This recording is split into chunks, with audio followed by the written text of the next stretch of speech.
wala talbisul haqqo bil batil wa taqtumul haqqo wa antum ta'lamun. Jadi seharusnya kita tuh berpijak pada kebenaran dan jangan menutup-nutupi kebenaran, jangan mencampur adukkan kebenaran dengan kebatilan, jangan menutupi kebenaran sedangkan kita mengetahui kebenarannya. Ini tugas utama.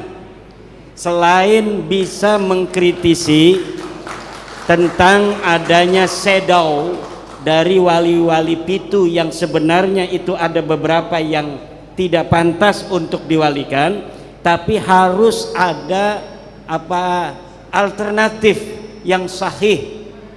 Siapa saja yang pantas untuk diziarahi dan sesuai dengan ajaran-ajaran Nahdlatul Ulama itu. Saya juga mengucapkan rasa bahagia dan bangga telah hadir di majelis ini dan bertemu langsung Yai Imad dan tim, yang ini adalah momen yang sangat sakral ya, tidak sewaktu-waktu bisa kita lakukan, apalagi kita ada di Provinsi Bali. Tapi sebelum saya mengungkapkan apa yang ingin saya sampaikan, saya terlebih dahulu ingin menyampaikan satu ayat Al-Baqarah 42, wala talbisul haqqo bil batil wa taqtumul haqqo wa antum ta'lamun. Jadi seharusnya kita tuh berpijak pada kebenaran dan jangan menutup-nutupi kebenaran, jangan mencampur adukkan kebenaran dengan kebatilan, jangan menutupi kebenaran sedangkan kita mengetahui kebenarannya. Perkenalkan, saya Widianti, saya dari Kampung Kusamba, Klungkung. Di Klungkung itu ada satu situs yang diklaim sebagai makam Habib Al-Hamid. Jadi tiba-tiba ada terah gitu ya, yang langsung menuju Sunan Ampel kalau tidak salah gitu.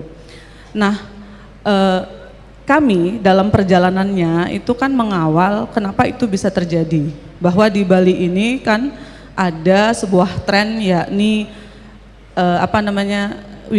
wisata rohani, yakni Wali Pitu itu yang sangat menjual gitu. Kemudian disertasi saya dari tahun 2015 yang diujikan tahun 2019 itu juga menemukan titik kesamaan di wilayah Jembrane, yang saya sebenarnya meneliti tentang perkembangan pendidikan tinggi Islam minoritas di wilayah mayoritas, jadi hubungan mayoritas minoritas. Tetapi di tengah perjalanan penelitian saya menemukan implikasi atau dampak yang signifikan bahwa di sana ada pengakuan oleh Habib dari Kalimantan, sehingga penyebaran di sana diakuisisi atau diakui telah diinisiasi oleh Habib-Habib dari Kalimantan gitu. Padahal kita tahu di sana ada juga terahnya temannya Yai Hasyim Asy'ari dalam mengembangkan Nahdlatul Ulama. Kami tidak bisa sebutkan di sini, tapi insya Allah semua orang tahu.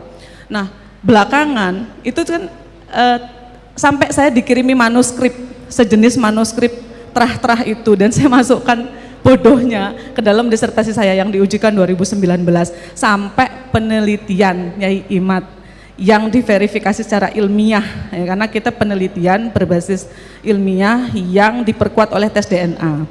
Nah, di situ kami melihat bahwa ini harus diungkap kebenaran, khususnya di daerah saya dan di beberapa daerah-daerah lain, khususnya di Provinsi Bali yang mempunyai akar masalah yang sama. Namun ada beberapa catatan yang kami pertimbangkan. Pertama diantaranya adalah dampak yang sangat besar terhadap ekonomi masyarakat sekitar yang sebetulnya telah nyaman gitu ya, ada dampaknya satu. Yang kedua, dampak personal gitu bagi yang mengungkapkan atau keluarganya, kan kita kan musuh bersama gitu. Yang ketiga, telah mengakarnya pandangan-pandangan muhibin yaitu terhadap pro kontra yang sekarang sedang berjalan, terutama di internal Nahdlatul Ulama sendiri. Nah, saya ingin mengajukan beberapa tawaran, diantaranya keinginan mengungkapkan itu haruslah didukung oleh wadah ya yang secara legal dan simultan. Misal kalau kita mau mengungkapkan, kan saya tahu beberapa sumber yang memang ikut mengawal ini memang terjadi kamuflase atau pseudo scientific, seolah-olah betul berujung ke Sunan Ampel, padahal itu pseudo atau palsu lah bahasa kita gitu. Satu, harus ada wadah yang simultan, organik dan sistematis. Simultan artinya bersama-sama dan dalam kebersamaan itu kita berjalan secara serentak, tidak boleh parsial atau tidak boleh satu dengan yang lainnya itu gantian, harus serentak bersama-sama, satu wadah. Dua, wadah yang akan mengungkapkan kebenaran ini harus legal, jadi biar kita tidak diserang oleh internal struktural NU sendiri, begitu. Yang ketiga, harus kita carikan solusi pengalihan isu.